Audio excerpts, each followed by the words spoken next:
Good morning, everybody. We've got a change of scene this morning. Well, not a change of scene, a change of time. So it's a Tuesday morning and we're here in the hub with a fabulous session with Romina Muse.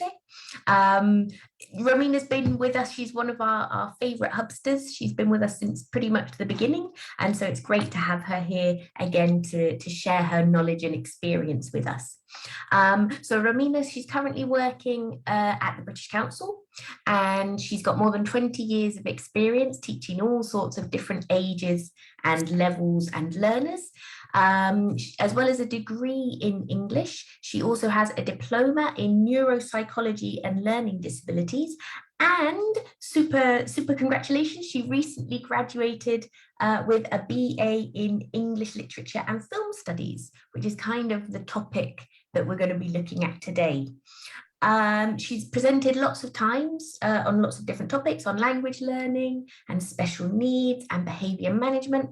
And if you missed it, do catch up on her previous webinar for the Hub that was Stories for Challenging Behaviour, Stories to Transform Challenging Behaviour. It was really good, and Romina is a fantastic storyteller.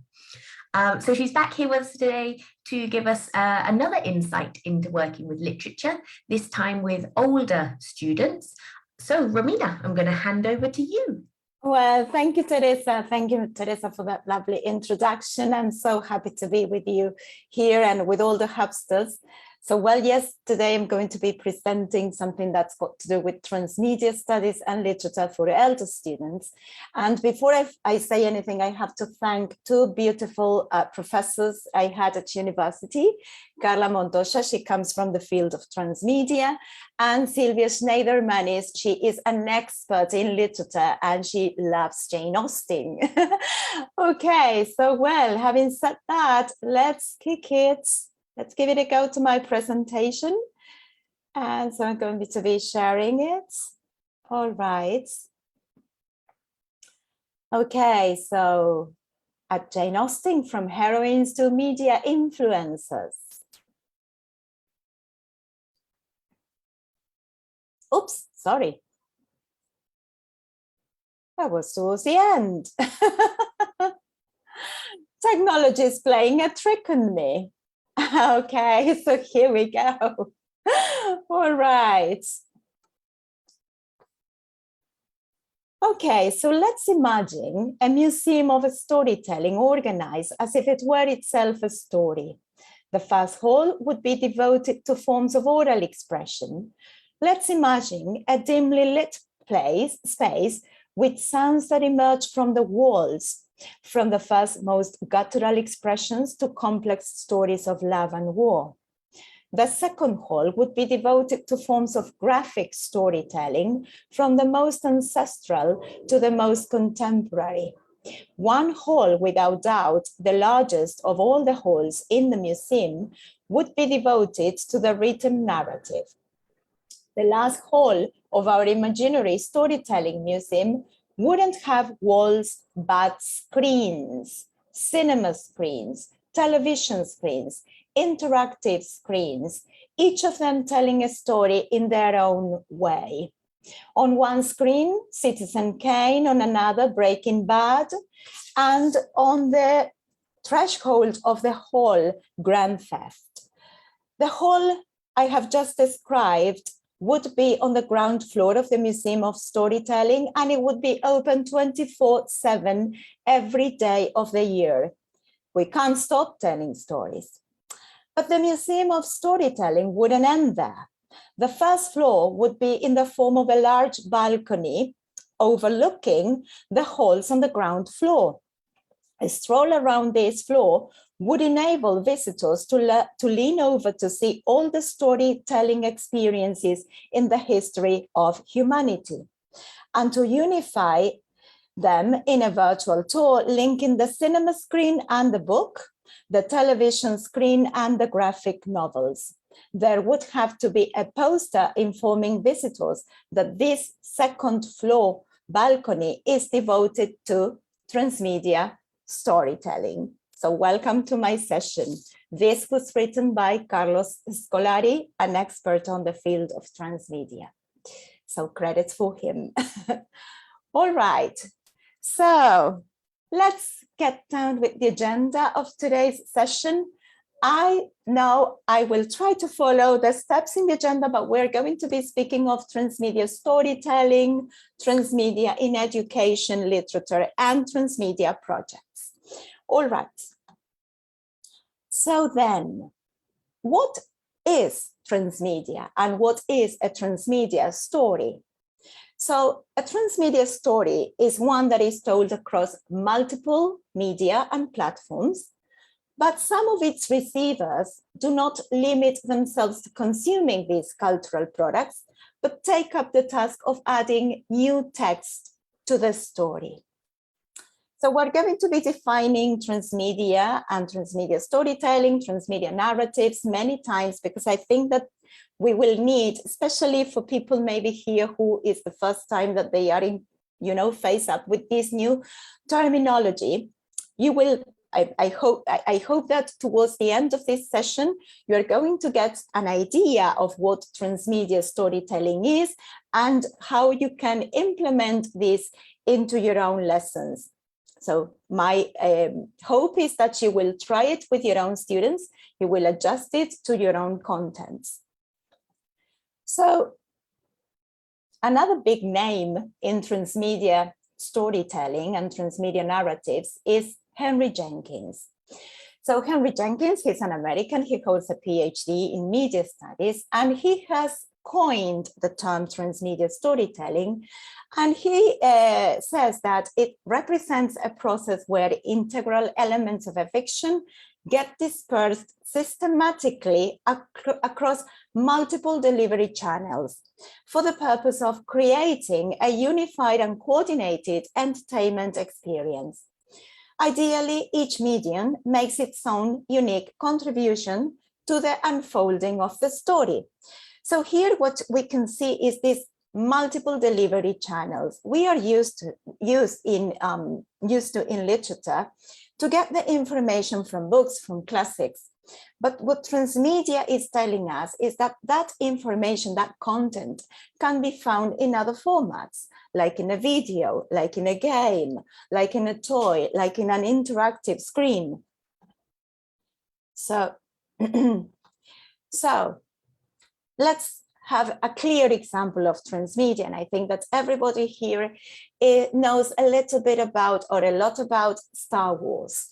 So Star Wars, for us, for some of us, can be a film, for others can be a book, a comic, tabletop games, video games, toys, TVs, fan fiction. That is to say, we can get some information from Star Wars in any of these different delivery channels.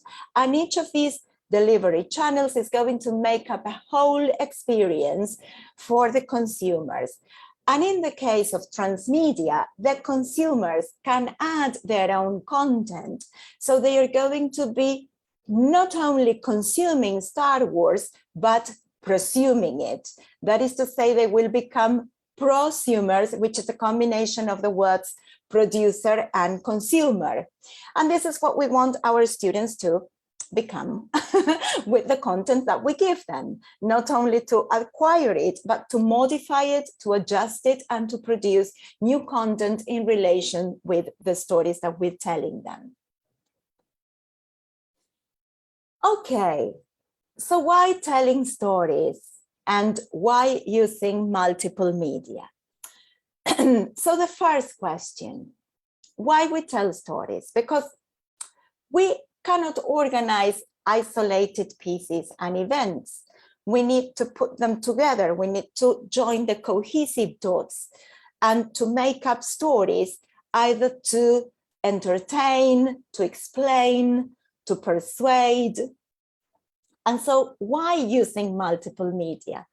Well, as these experts say, we are in the age of in the digital era. So content is spread along an unprecedented content of resources. And each of these different channels is going to reach our individual students in a better way compared to and the point is this, we can give them the content, the story, we can give them Jane Austen, Pride and Prejudice, in the form of a book, in the form of a novel. And that is going to reach some of our students and not all of our students. So what about if we give them the content of Jane Austen in a YouTube series or with an infographic, or if we ask them to create a comic for Jane Austen's story, Pride and Prejudice? In that way, we're going to be reaching all of our students.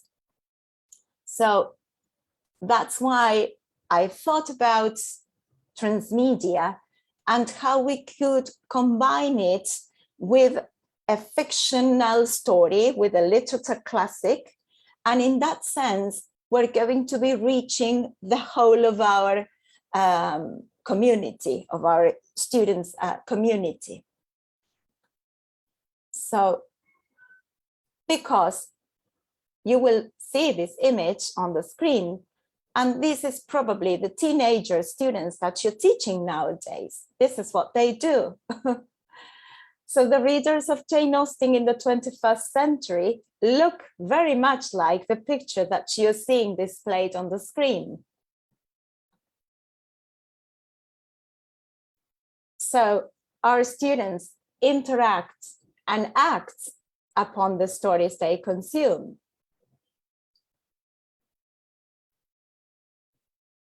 So let's think of those digital practices that our students use and how we can include them in our literature classroom. And this is the objective of my presentation today: how to use an informal setting environment, how to fill it with academic content that we need to teach, and how to reach them through their own digital practices.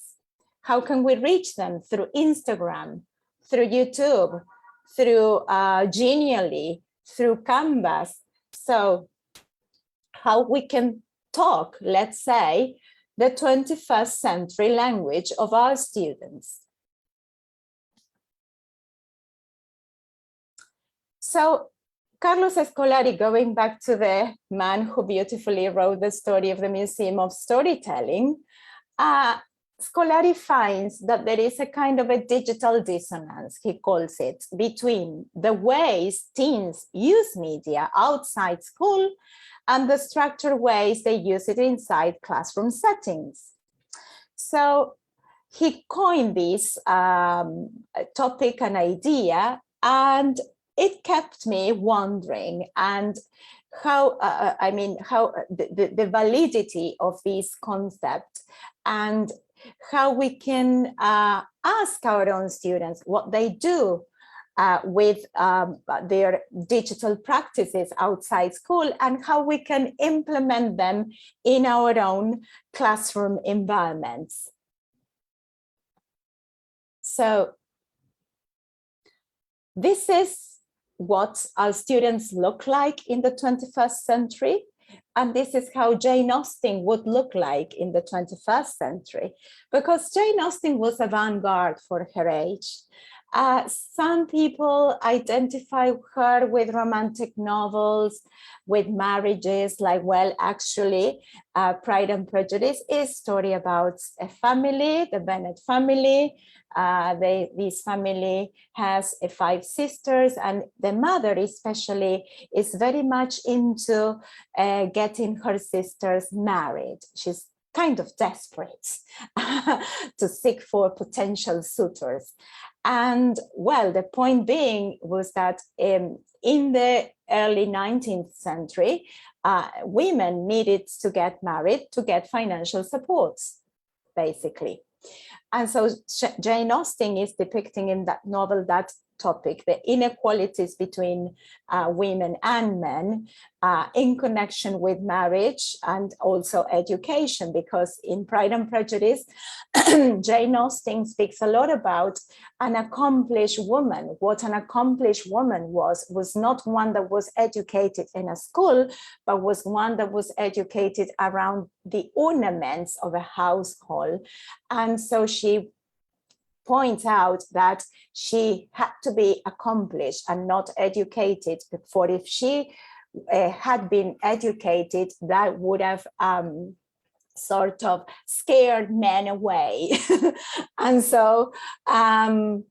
they then became what they call in those days either a married woman or a spinster. And so if we take Jane Austen's case, she never married and she wrote novels and she got published. So that's why I think that she was avant-garde for her age, and that's why and that's the way I think that she would look like in the 21st century. So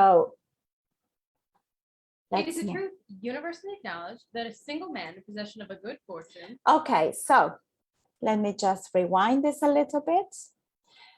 So this is the way I started my lesson when I told my students they were going to read Pride and Prejudice. This course I was teaching was a first certificate level course, and they had to read a classic from the literature, and they picked Pride and Prejudice. So I said, well, you're going to be reading Pride and Prejudice, so I'm going to show you a video about Pride and Prejudice. And so they were expecting to find either me or a scholar speaking about Pride and Prejudice, but they found these 20-year-old lady. So let's listen to a bit of it. It is a truth universally acknowledged that a single man in possession of a good fortune must be in want of a wife. Okay, what an opening line. This line comes from Pride and Prejudice. It's the first line you're going to find in the book in the first chapter. So men were seeking women to get married. So there was a lot of irony in that statement in the 19th century and also in the 21st century. Okay. My mom gave each of us one of these last Christmas. I have yet to wear it. Ever. Who am I? I'm a 24-year-old grad student with a mountain of student loans, living at home and preparing for a career. But to my mom, the only thing that matters is that I'm single. My name is Lizzie Bennet, and this is my life. Okay, so the Lizzie Bennet Diaries. Pride and Prejudice transitioned in the 21st century, in the year 2012 and also 2013. Hank Green and Bernie Su, the authors of the Lizzie Bennet Diaries, created a YouTube series, and they shoot it through YouTube, through the platform. It was like the first time the platform was broadcasting a literary classic. And well, it's evolved into other formats. YouTube series, 100 episodes, to books, Twitter, Facebook, and blog accounts. So imagine your students finding that book, the cover, and the one I have here at home, looks like this, to be found in a YouTube series, to be found, to have some information spread and dispersed across different platforms, and to be able to interact, because when you watch an episode, you can have a say, you can post your comments. And so there is somebody who might find what you're saying very interesting, and they might engage in a talk, in a conversation, so you follow up. So I remember that their expressions, they couldn't believe what they were seeing. And then I will play a recording from two of my students, and you will see the way they reacted to this and how this probably made the experience of reading Pride and Prejudice much more interesting and enriching. So let's go back to the definition, because I think that we need, yes, are you there, Tere? Are you following me? It's like these delivery channels, the purpose of creating a unified and coordinated entertainment experience. And so this was coined by Jenkins, as I said at the beginning of the Prezi, but there's this other guy, Robert Pratton. He's also an expert on transmedia. And so he added more to the definition of transmedia storytelling. And he says that engagement with each successive media heightens the audience understanding, enjoyment, and affection for the story. And to do this successfully, the embodiment of the story in each media needs to be satisfying in its own right, while enjoyment from all the media should be greater than the sum of the parts. This may sound a little bit, difficult to grasp, this concept. So I will show you a diagram, two diagrams that actually are published in Pratton's book. So he says that in the old days, we had a movie, a game, and a book, but they were like isolated pieces. Whereas in a transmedia franchise, which is the new world, we have the movie, the game, and the book, but they fit together. So the whole is more satisfying than the sum of the parts. And you may not either believe this or you may question this, but for that reason, you are going to listen to Camila, one of my students. She's going to say something that is closely connected with this. Hi everyone, my name is Camila. So what I have learned from transmedia while reading Pride and Prejudice is that every source of visual, auditive, and other type of information can help to have a deep understanding in any topic. The Lizzie Bennet Diaries helped me a lot to have another point of view from the book in a modern, feminist, and funny way. I totally recommend giving a try to the series. When I did my project of Pride and Prejudice, I connected every information that I had from the book, the series, the original movie, etc. And I totally became a fan of it because of the way it's written, the characters' needs, the story behind, and today I can say that this novel is iconic and one of my favorites. Hi. Okay, so Camila was basically saying what Pratton described in these two pictures. She was telling us that when she watched the webisodes, then she read the book, then she watched the movie, she had a more enriching and interesting experience. And so she could grasp the meaning of the different concepts and topics that Pride and Prejudice was describing. Yeah. And so this is the point in transmedia and in transmedia storytelling, because sometimes people say, well, but we've been having this for many years.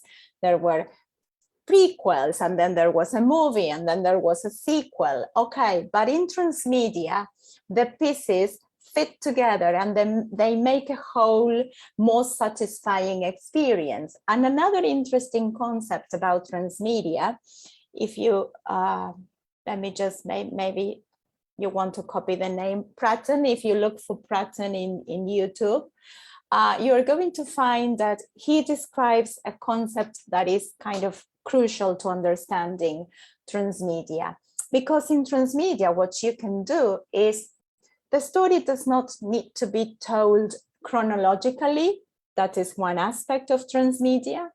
And another aspect of transmedia is that, for instance, you can ask your students to write a story. So stories are generally made up of different pieces, different events, different characters. But in transmedia, what you can do is you can write a piece of the story through a comic. Another piece of the same story can go through an infographic. And another piece of the story can be made in the format of a video. And that makes the whole of the story. So this is what transmedia is about. Because if not, You would be right to say, well, but we've been doing this like forever. And then, well, somebody coined the concept and gave it a name. No, this is the thing. Transmedia is this. Transmedia is distributing information through different media channels. And these different media channels and the information may not be closed. And so that's why it adds for expansions and extensions. And so it's amazing. I don't know if if you can sense how passionate I feel about it. All right. Well, so Scolari again, he says that the transmedia world, this is what we were speaking, works interpretively in the same way as a genre. So here, genre literature. However, all the products share a basic foundational story that frames an acceptable version of an ethos, topos, and mythos. Yes, these three words, and we're not speaking Greek here, but these are the concepts. And so transmedia projects find relevance contained within the topos, the mythos, and the ethos that their narratives depict. Because basically, what is being described here is that in the case, today we took the example of Pride and Prejudice and the Lizzie Bennet Diaries. Okay, they share the story, the plot shares an ethos, topos, and mythos. Sometimes the topos can change and it's not going to affect the rest of the story. And so for this reason, I thought I have to give you a clearer picture of the story world. So the mythos have got to do with the struggles the characters encounter in any story. So in the case of Pride and Prejudice, Jane Austen was addressing marriages and education and the inequality between men and women when it came down to for women, when it came down to needing marriage to get financial support. But in the case of the Lizzie Bennet Diaries, we fast forward the story 200 years. Pride and Prejudice was written in 1813, and almost 2 years later, Bernie Su and Han Green created the Lizzie Bennet Diaries. So they say, well, now women do not need to get married to get financial support. There are other inequalities. And so they were stressing in the webisodes, if you watch the webisodes, there are 100 episodes. They are only 5 minutes long, so you are going to watch them pretty quickly. And you are going to find that the point there was female independence, getting a career, and also finding a partner that supports that career. And so the mythos is more or less being kind of, let's say, respected, but it's been adapted to a new audience. The topos, both stories are placed in England, so we can say that the topos stays the same. And the codes of ethics, that is to say the ethos, that has got to do with the code of behavior, what was expected from the society. And what was expected from the society, or the way society behaved, was pretty much kind of, on the same page in connection with putting a lot of pressure on women. In one story, there was a lot of pressure for women to get married. And in the other story, if you remember the way she, the character Lizzie Bennet opened the webisode you just watched, those probably 30, 40 seconds you just watched, she described herself as about to graduate and the need to get her degree and to graduate. Yeah, so that was, what the society was expecting from this 2012 Lizzie Bennet character. So let's carry on. So why was that possible? Because the authors these two guys, capitalized on Jane Austen's credibility and strong female characters. And they took the characters from the classic to be remade, rewritten, modified, and translated them as media characters.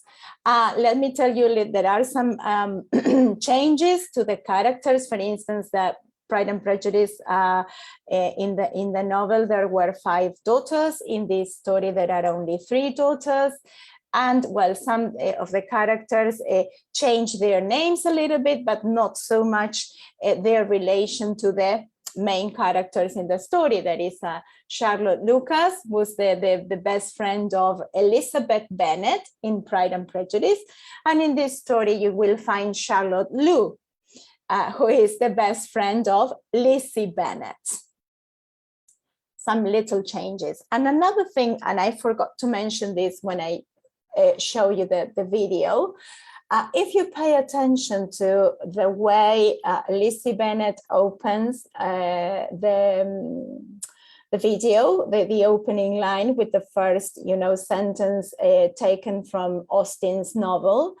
But if you pay attention to the topos, you're going to see, well, I told you that was England. It was pretty obvious because you picked Lizzie Bennet's accent, but Lizzie Bennet was in her bedroom. So this is another feature that your students will sort of feel familiar with, because your students probably do their own videos in their bedrooms, so in the in the comforts of their homes. So they are going to see that that is very familiar to them, that's very relatable to them. And that is another key ingredient that you can use on your advantage if you want to teach, for instance, a literature classic that some of your students might find boring because they're going to say, that's got nothing to do with, I don't know, Victorian England. Yeah, but what about, seeing someone on screen speaking about a book that was published in 1813, but speaking about it in the way they do it, like when they shoot their own videos and they explain or they persuade or they entertain their own audiences. So there is a lot of potential in this topic. All right, so Han Green and Bernie Su, the authors, made this beautiful lady navigate different platforms, Twitter, Instagram, Facebook, and basically YouTube, because the series was shot through, as I said at the beginning, through the YouTube platform. So I just start talking? Okay, so now I will show you. This is the last episode, yeah, of the webisodes. We're not going to watch the whole of it anyway. It's not very long. We're just going to watch some pieces, and then we're going to analyze them a little bit. Pretty much. Is there a specific topic, or? You're the one who wanted to hijack my video today. Fair point. Hello, everyone. Well, as you might surmise from Lizzie's last videos, she and I have begun a relationship. It has been 6 days now. It's been a week. No, it's been 6 days. I have it in my calendar. It's been a week. We kissed on my birthday 1 week ago. Kissing you marks the inception of our relationship. Yes, but that was in the evening. It wasn't a full day. Partial days count. We're rounding up, so it's been a week. Fine. It has. So here, the opening of this session includes a lot of irony. And this, this game the characters are playing, it is 6 days, 7 days. So you can see that in this in the videos and in the novel, Darcy, William Darcy, Fitzwilliam Darcy, and Elizabeth Bennet relate, and they talk a lot. And here you will find that Lizzie is trying to manipulate Darcy in the same way that Jane Austen made Lizzie manipulate Darcy in the story, but in a sort of, in a 21st century way that your students will find much more relatable. Because when you tell your students, well, Lizzie and Darcy had conversations in a room without the presence of any other adult, you're not going to find that very much surprising, because this is what they do. So here the authors try to take some elements of the novel, like irony present in the novel, and gave irony a much more contemporary look. So fast forward this a little bit. Let's see what Darcy has to offer, and let's see how Lizzie takes Darcy's offer.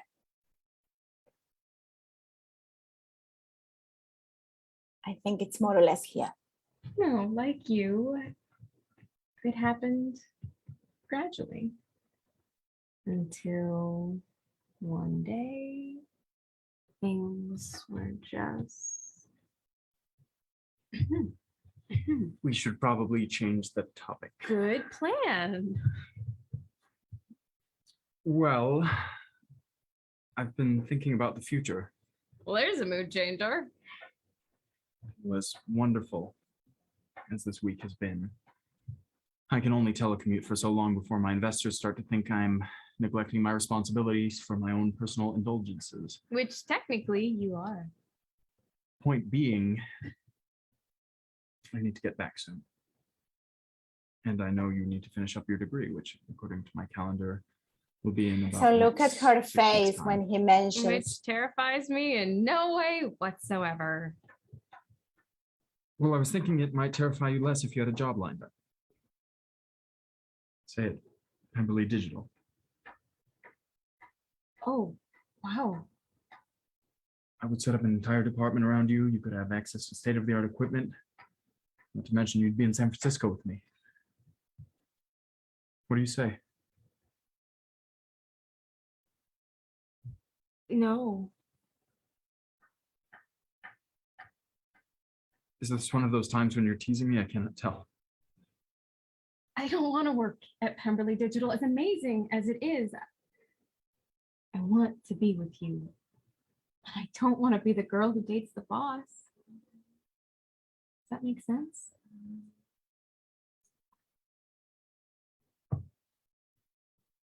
Yes. So here we can identify the methods and how, Darcy tries to persuade her.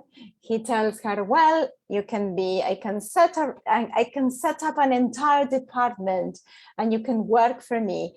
And Lizzie counteracts and says, well, I don't want to be the girl who dates the boss. So she is striving to get her independence in the same way that Elizabeth Bennet from the novel, she wanted to get married, not because she was seeking financial security, but because she was seeking love in the early 19th century. So, and just a little bit more. Well, what do you think you will do when you graduate? Yeah, funny thing. When you have a video diary that gets millions of views, it attracts the attention of several people who run digital media companies.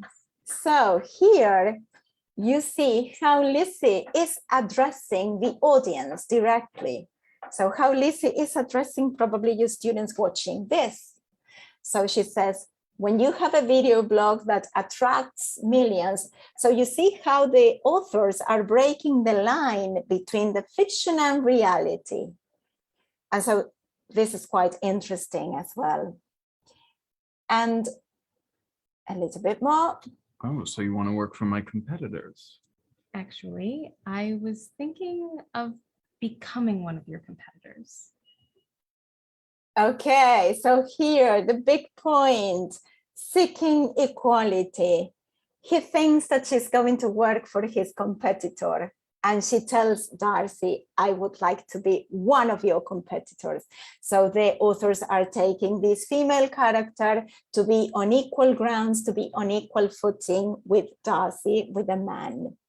So let's move on. And so going back to how to implement this in your own classroom environments. So let's fill up informal learning environments with academic content. So let's fill up YouTube, presentations through Canvas, through Genially, any Facebook accounts. So in that way, what you're going to be doing with your learners, you will find that, let's rephrase this. You're going to find that your learners are very used to dealing with these informal learning environments, and they learn by doing, and they learn by problem solving, by imitating, simulating, by playing, evaluating, teaching. And so in a sense, they learn by, by experimenting a lot. So in these learning environments, I think that students are, putting into practice what we call the Bloom's taxonomy, when we say that the students need to create, to use their imaginations, to evaluate, to produce content. And so I don't want to miss any of the layers in the taxonomy, but actually what they are doing through informal learning environments is they're going to be understanding concepts, and most importantly, they're going to be able to remember these concepts. And when they remember, they are able to retrieve information, and they are also able to transfer pieces of information from one discipline to the other. And so I think this is what any educator in the 21st century is aiming at. We don't want our students to repeat the information that we give them. We want our students, we rather have them creating information. We give them some information, but they can create their own content. And so a lot of that has got to do with giving them the access to using these informal digital practices, how to implement them in a kind of academic setting. So let's get into the last leg of my presentation, which is the teacher's kit, didactic cards. So when you tell your students, okay, so now we've read the novel, we've watched the series, I don't know, maybe you have also watched a movie, you read the blogs of the different characters in the Lizzie Bennet Diaries. Well, now you may come up with your own video, with your own YouTube video. So interesting questions to ask before shooting a video could be, how can I teach this content through YouTube? Whom is this video directed at? Who will be my audience? How should I organize the information in a YouTube video? And what communication strategies will I use? So if you look at this, you may probably, your first reaction is you think that these are the questions that we have to ask ourselves as teachers or educators. And these are the questions that you will tell your students that they have to ask themselves before preparing a video. And a video in which they are going to, as I said at the beginning, or as I said at some point in the presentation, Transmedia is about creating content. It's about creating new content. So maybe you create new content with a story, the story behind Pride and Prejudice. So let's watch a little bit of a video, not a little bit, a video from a student. So you will see this in real time. Let me find, I think it's here. Yes, here we go. Possession of a good fortune must be one's to acknowledge that a single man in possession of a good fortune must be one's of a wife. It is a comparison between Pride and Prejudice and the Lizzie Bennet Diaries. Pride and Prejudice is a novel written and published in 1813 by Jane Austen. It takes place in the Regency period, where women had to marry a man in the youth to provide herself and her family money to survive, regardless of true love. The novel follows the story of Elizabeth Bennet, a woman that through the journey learns about the repercussion of hasty judgments towards people. The Lizzie Bennet Diaries is a YouTube series published in 2012. This series tells the story of Pride and Prejudice in a modern feminist and funny way. The protagonist is Elizabeth Bennet. She studies at university. Elizabeth is not interested at all in getting married, but her mother insists that she must engage with a single rich man. In Pride and Prejudice, Elizabeth's family was built by her father and mother and 5 sisters, including herself. The parents' relationship is a proof of how uneven were couples at the time, their opinions towards their daughters, etc. On the other hand, in this series there are 3 daughters, including the mother and father, that still have those iconic personalities. The characters' personalities are pretty the same, but in the Elizabeth Bennet Diaries, you can actually see an empowered Elizabeth Bennet and other characters. In Pride and Prejudice. So let's picture your own students and you say, well, do you want to find differences and similarities between the characters from the novel and the characters from the video? And you give them this, which is a content created by a 16-year-old girl. So when we say that we need to empower our students, I think that this is a great way to empower your students and to find autonomy, to become agents and responsible for their own learning. So let's go back to my Prezi here. Yes. All right. Another thing you can do is didactic cards, play a book, read a movie. So what book did you choose and why? Can you categorize the genre of the book you read? What part of the book caught your attention? Do you identify with any of the characters? Can you imagine a particular scene of the book in a different context? Would you write any part of the story in a completely different way? How could the story be adapted to another format? Theater, video game, comic, movie? What do you think about the adaptation of books into movies? So I will let you listen to what Sando has to say about this.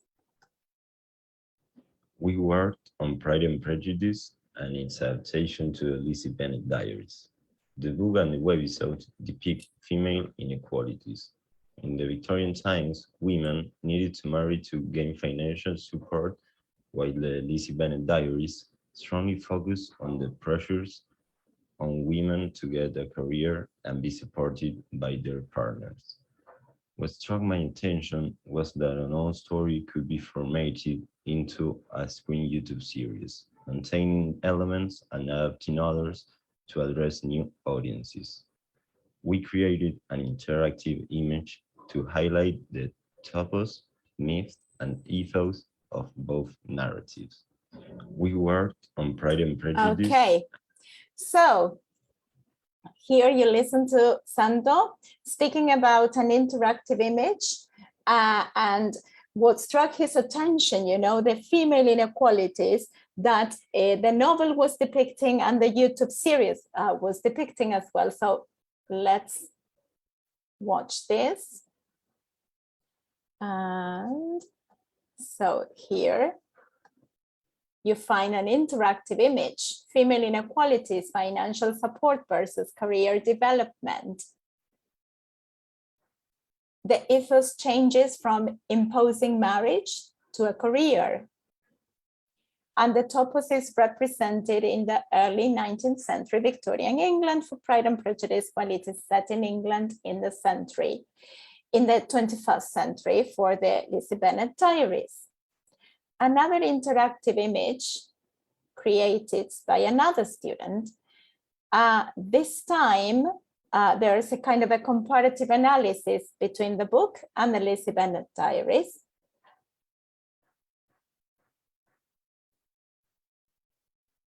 So this is created by students ages 14, 15, 16.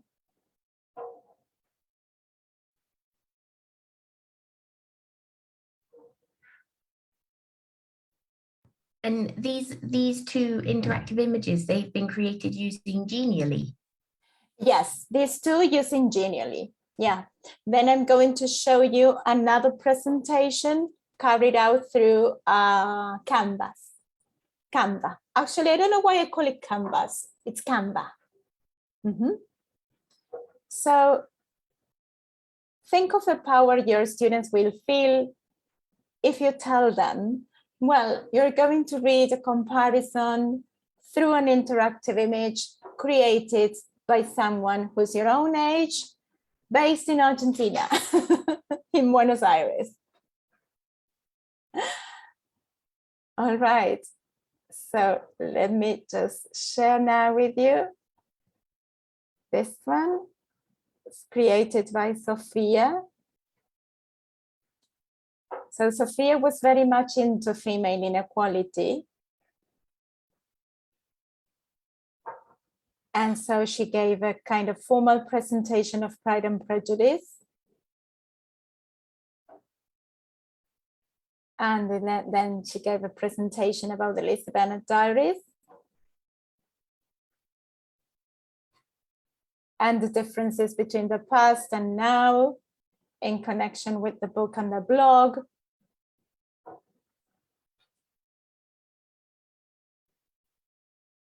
The connection, the mother as being a link between the two stories.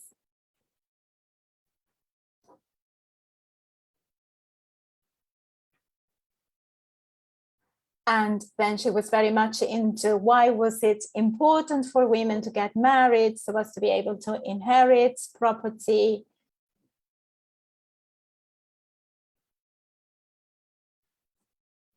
And she was kind of shocked when Charlotte married. Charlotte was Elizabeth Bennet's best friend, and she accepted marriage.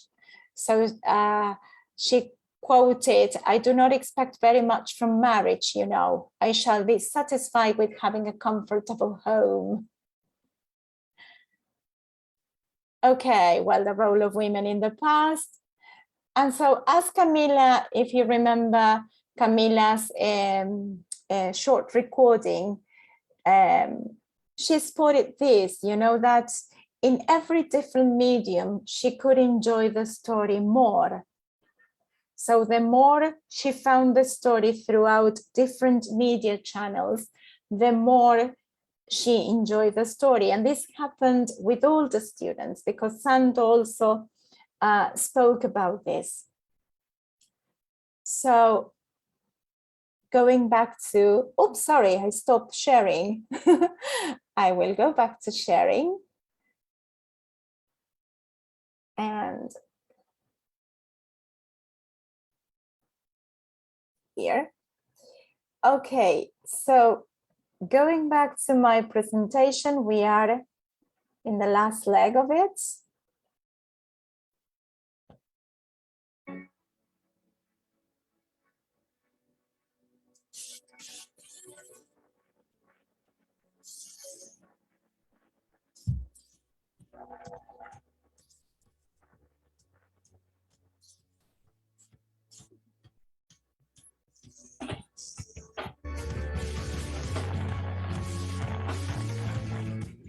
We're definitely at a moment of transition, a moment where an old media system is dying and a new media system is being born, an era when spectatorial culture is giving way to participatory culture, where a society based on a small number of companies controlling the storytelling apparatus is giving way to a much more complex mediascape where average citizens have the ability to seize control over the media technology and tell their own stories in powerful new ways.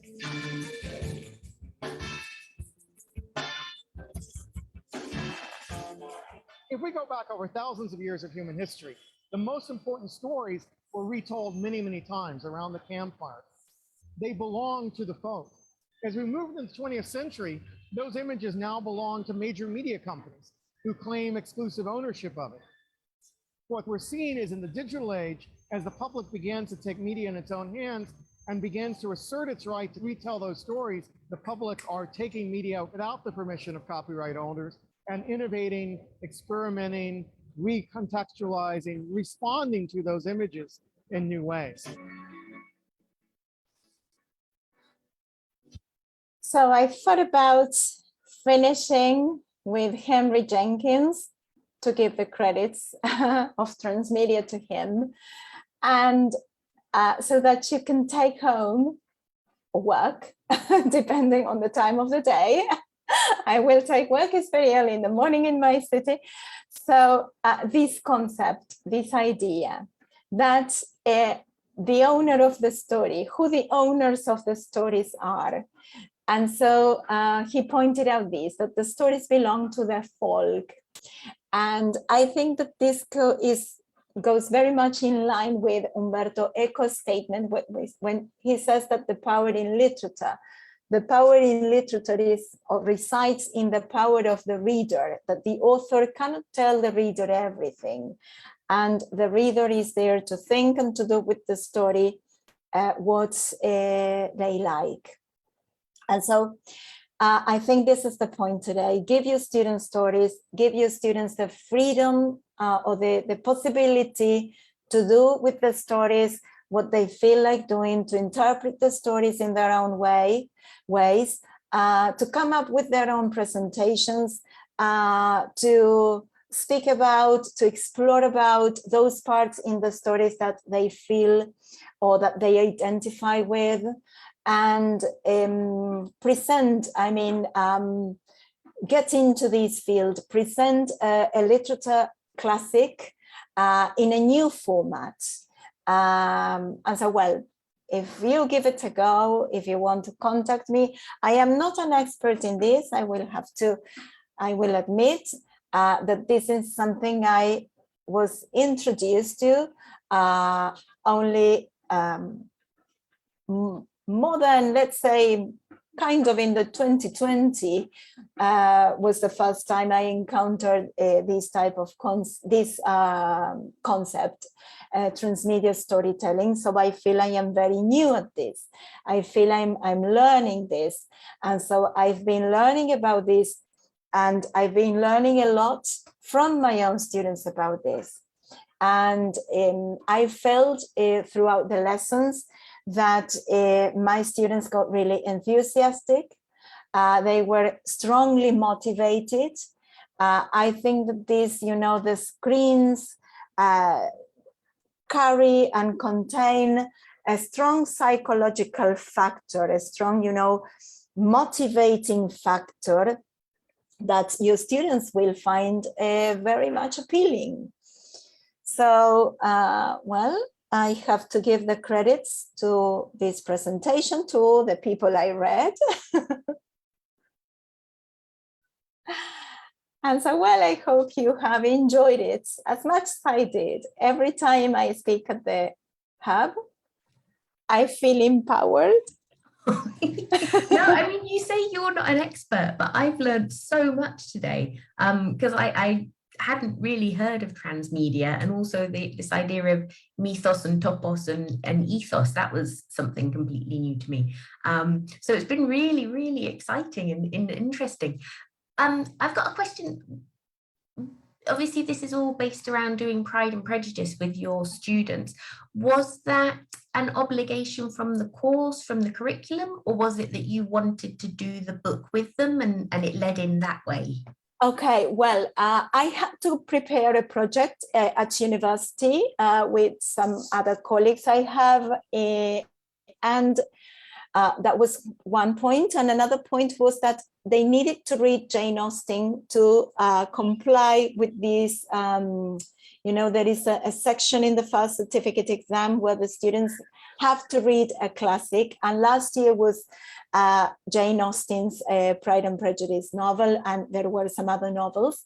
And so, well, they chose the story, and then we made the comparison with the Lizzie Bennet, and we took it from there. But maybe what you can do is For instance, if you want them to read The Great Gatsby, let's imagine you want them to read The Great Gatsby. Instead of starting with The Great Gatsby, the novel, you can start with, I don't know, letting them watch a movie, a scene from the movie. Mhm, mhm. And so tell them that that story is contained in a, I think it's the 1920s that The Great Gatsby was written. And so see if they find, you know, in the case of The Great Gatsby, I think that the movie is an adaptation. So there are going to be lots of points in contact between the movie and the classic. Mhm. So, but then maybe you can ask them, okay, take one character from that story and create a Facebook. Let's imagine that Gatsby has a Facebook page. And so that's an interesting, you know, field to explore, giving the characters in your novels. I say Facebook because I am familiar with Facebook, but your students will probably say, well, no, they have Instagram accounts or Twitter accounts. Yeah, and we were talking as well earlier, Michelle and I, about TikTok and how that's another media that our students are using a lot more nowadays. I loved as well what you were saying about the digital dissonance. I think it's so true. What students do with social media and with devices is so different in their free time to how we use them in education. So yeah, if we can bridge that gap a little bit more as well. Exactly, to have an assonance instead of a dissonance. Excellent. Well, thank you very much. No questions have come in, but as I said, Romina is one of our top hubsters. So if you're watching this on catch up and you do have any questions, feel free to tag her in the comments or tag me and we can get back to you to help you answer any questions that you might have. Of course. Yep. So huge thanks again to Romina for coming along on this Tuesday morning. It's now just after 8 o'clock in the morning for her. So yep. Thank you for starting your day with us in the hub. Thank you. Thank you again. Have a wonderful week, everyone. And thank you, Romina. Same to all of you. Thank you. Thank you, Teresa. And thank you, Hubsters, for following my presentation. Bye-bye. See you.